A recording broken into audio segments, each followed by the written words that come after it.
Today we're going to talk about a great woman of the 19th century, Prescindia Huntington. This is entitled Angels Seen Walking on the Temple. Prescindia Lathrop Huntington. Prescindia Lathrop Huntington Smith Kimball was born the 7th of September 1810 in Watertown, Jefferson County, New York. She was the daughter of William Huntington and Zina Baker.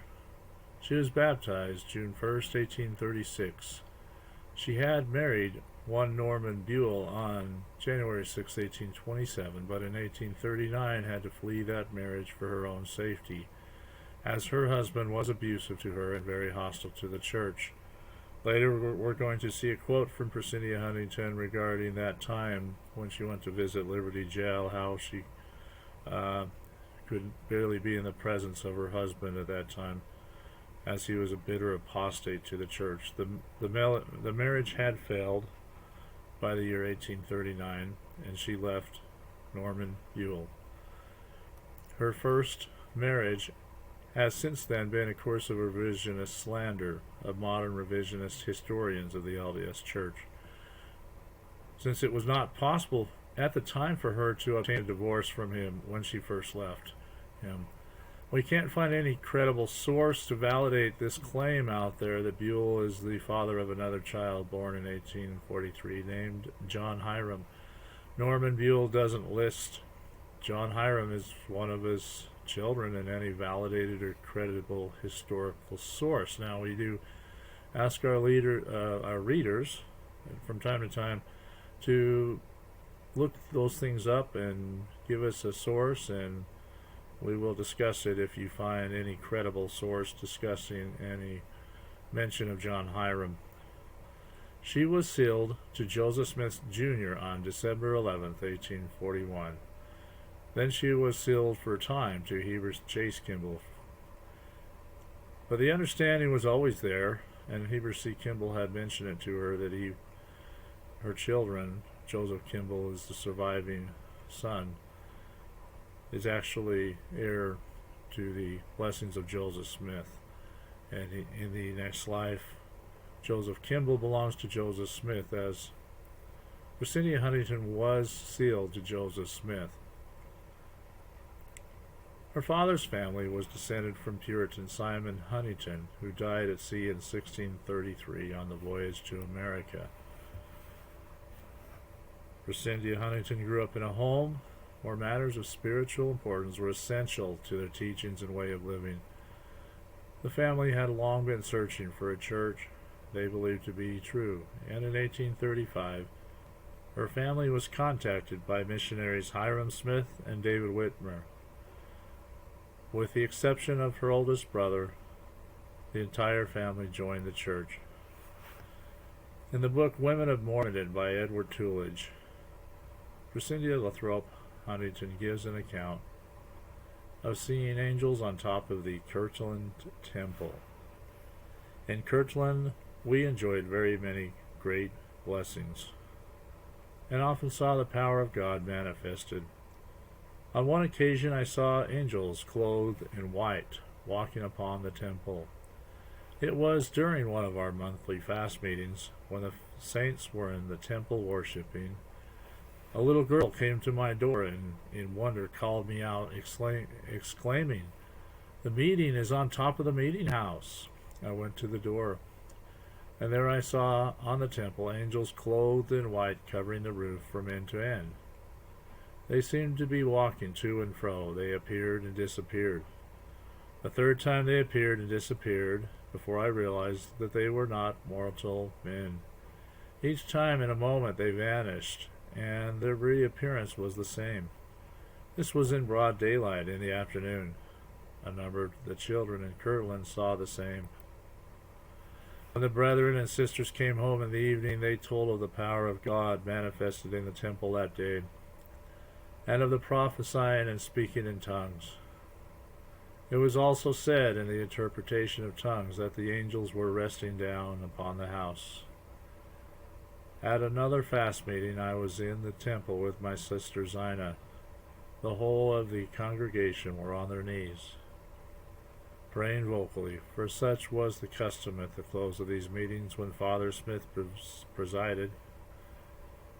Yet there was no confusion. The voices of the congregation mingled softly together while the congregation was thus praying. We both heard, from one corner of the room above our heads, a choir of angels singing most beautifully. They were invisible to us, but myriads of angelic voices seemed to be united in singing some song of Zion, and their sweet harmony filled the temple of God. We were also in the temple at the Pentecost.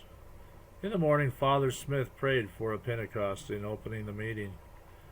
That day the power of God rested mightily upon the saints. There was poured out upon us abundantly the spirit of revelation, prophecy, and tongues. The Holy Ghost filled the house, and along in the afternoon a noise was heard. It was the sound of a mighty rushing wind. But at first the congregation was startled, not knowing what it was. To many it seemed as though the roof was all in flames. Father Smith exclaimed, "Is the house on fire?" "Do you not remember your prayer this morning, Father Smith?" inquired a brother.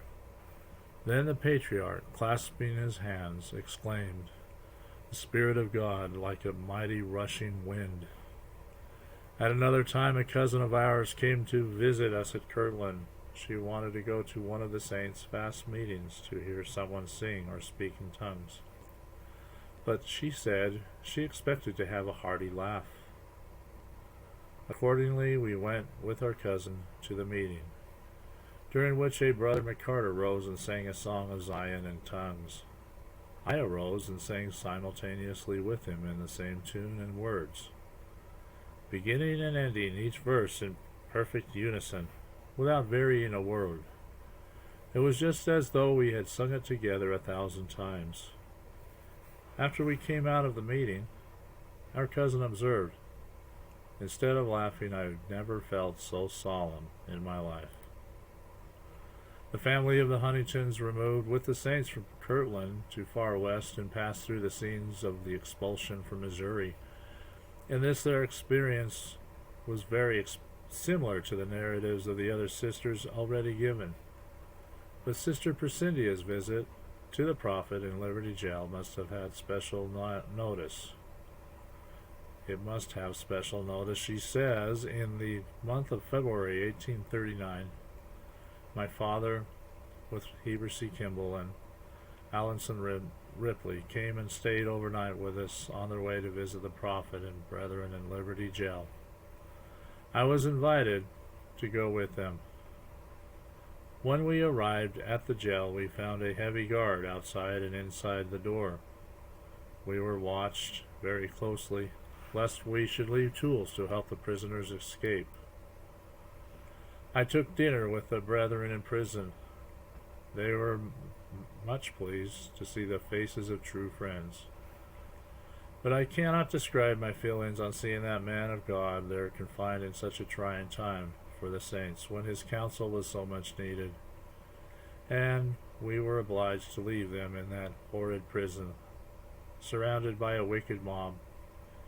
While in prison, the brethren were presented with human flesh to eat. My brother William Huntington tasted before the word could be passed from Joseph to him. It was the flesh of a colored man. I never saw my mother again. I felt alone on the earth, with no one to comfort me, excepting my little son, George, for my husband had become a bitter apostate, and I could not speak in favor of the church in his presence. There was, by this time, not one true saint in the state of Missouri, to my knowledge. Not one true saint in the state of Missouri, with all the strife and trouble they had there. This concludes this video. Please like and subscribe to this channel. Thank you for watching.